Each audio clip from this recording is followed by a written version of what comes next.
And so I'm going to here's another really important lightning round question, clearly. So I'm going to read out a few, and y'all can decide what you want to respond to, and then we'll go from there. All right, go. So who is co-sponsoring this legislation? Who still needs to be convinced? Who in Congress should we call? Or who outside of Congress should we call? What should we do? Is the destruction of the federal scientific work a fait accompli? What are ways to push back?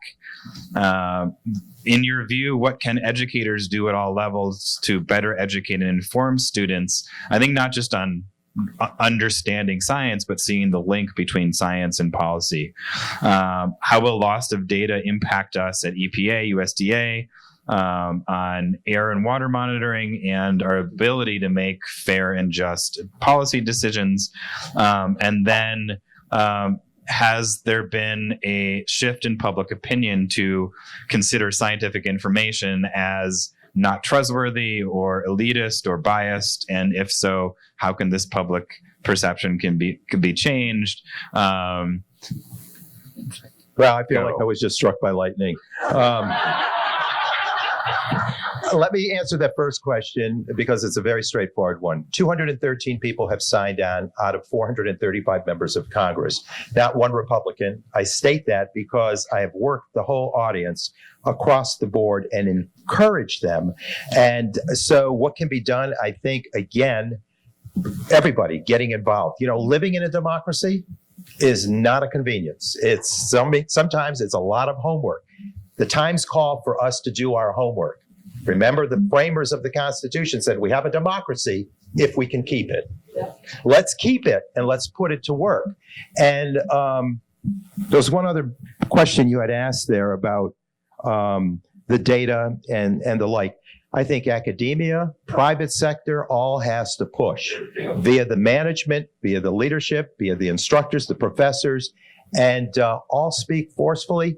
Individual voices, collective voices saying we are better than this. How are you letting us off the hook here? You know, we cannot be a society of convenience. We can't fix some sort of facts that are created to our convenience. We have to be motivated and respond with facts on our side. This whole thing of creating a set of facts after we've determined our position in politics is sheer foolishness.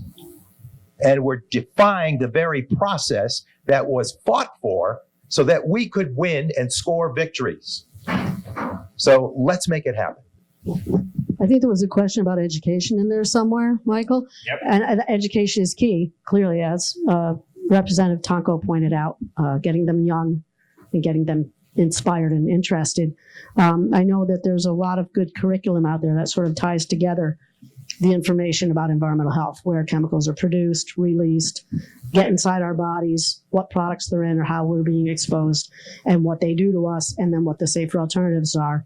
And I know we do a great deal of trainings and webinars, and I would offer Clean and Healthy New York to connect you with those resources or provide them, firsthand for anyone who wants to learn more. Because education is key. That's a big part of what we do, is educating the public. People tend to think that everything's okay. I mean, really, there's a whole lot of government, maybe not right this minute, but overall, people tend to think that everything's sort of covered and they're busy, keeping food on the table and a roof over the head and aren't aware of the depth and breadth of the problem. So, and the solutions, the proposed solutions like Representative Tonko's bill. So, there's plenty of education to be done.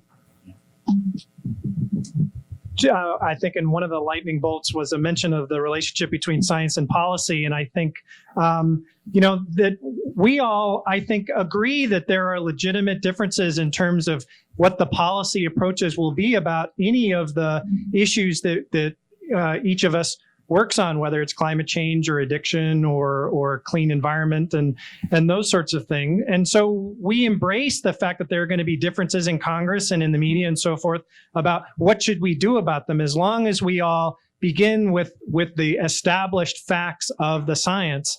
When politics is allowed to warp the science, then we all lose. It's effectively sabotage. And as the congressman said, it's effectively undemocratic in that it winds up costing us in terms of ruining the process. And we make expensive and in some cases deadly decisions instead of being able to have all the facts in front of us and then debating, should we act or should we not act? Should we take this policy or that policy? So really being able to pass, what's the bill again, Congressman?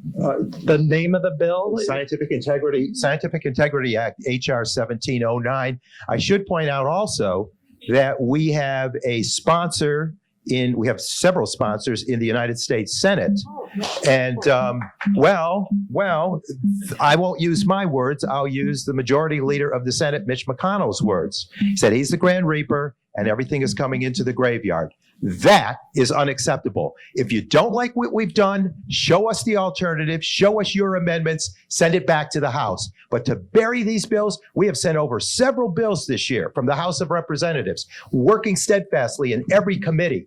You cannot, as United States Senate, just bury that legislation. That is irresponsible behavior, and the public deserves better. This bill is about effective use of hard-earned taxpayer dollars, and let's make certain the Senate deals with it and the House passes the bill.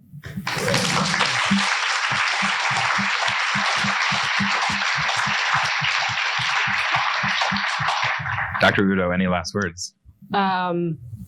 I guess related with education, we can present all the facts that we know, the fact we want, but there are a lot of sources of alternative facts. And I really think it's important from the younger age, and including us, but to really teach information literacy. So to be able to judge what is the credible source, what is the not credible information. And I think that education is crucial from younger age so that when we put out the fact, then they can tell that this is what is not the top of the Google search. They can tell which one they should look for. I think that's true. Yes. And the comment was about libraries, and librarians have been just as aggressive in pushing for pro-science policy and pro-information access policy. So work with the librarians. I have one more thing to share with you tonight, and we're already a few minutes over. So we need to close. But I want to start by thanking, and you can hold your applause till the end because there's a long list.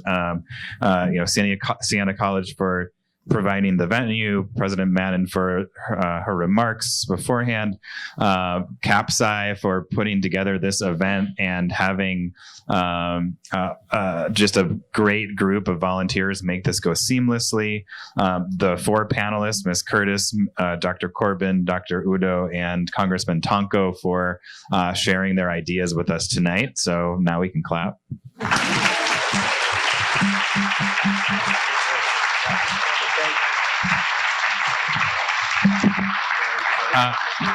But there's a mountain of question cards over there on the table. Clearly, we can't get to even half of them. So I'm going to take a risk here and ask the panelists. I'm going to volunteer the UCS, Union of Concerned Scientists blog.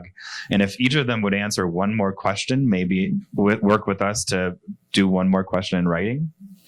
And then we can, see what else we can get to, because I think there's a lot of interest in this kind of thing. So check out blog.ucsusa.org and continue to follow the hashtag Stand Up for Science. And we'll write more about this event and what comes from this event in the upcoming days. But thank you. And thank you, obviously, to the audience for all your great questions, for being here tonight, for showing up, and all that you're going to do to contact your friends and family in other places who have maybe on the fence members of Congress who need this on their radar screen.